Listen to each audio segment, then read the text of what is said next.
तुमचा कोणता question number 1, जिथं तुम्हाला फक्त लेटर्स लिहायचे लक्षात. आणि लेटर्स मध्ये चूक झाली का मार्क भेटत नाही. सपोज तुमचे 4 क्वेश्चन आहेत, 1, 2, 3 आणि 4. तुम्हाला एकाही क्वेश्चनचं परफेक्ट आन्सर नाहीये. मी काय सांगतो नीट लक्ष द्या.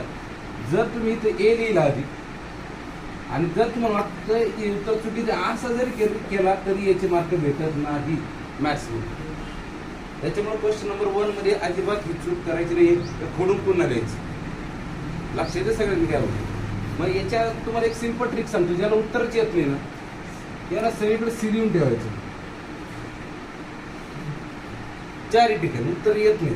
आला शेजारच्या कोणतरी किंवा तुम्हाला नंतर वाटलं मला याचं उत्तर लिहायचं, पहिलेच उत्तर येईल झालं. सेकंड उत्तर तुम्हाला वाटलं डी येईल, झाला डी. खाडाखोड अजिबात होत नाही. थर्डचं उत्तर बी येईल. हे असं करा फक्त व्यवस्थित झाला डी. आणि शेवटचं उत्तर सी झाले शाळे उत्तर. लक्ष येतं ही फक्त व्यवस्थितपणे ही ट्रिक वापरायची आहे. मॅथ्स 1, मॅथ्स 2, सायन्स 1, सायन्स 2च्या क्वेश्चन नंबर 1 साठी.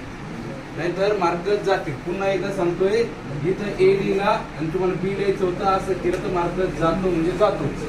आणि इथं फक्त लेटरला मार्क कशाला आहे, लेटर. ओके, कळतंय सगळ्यांना.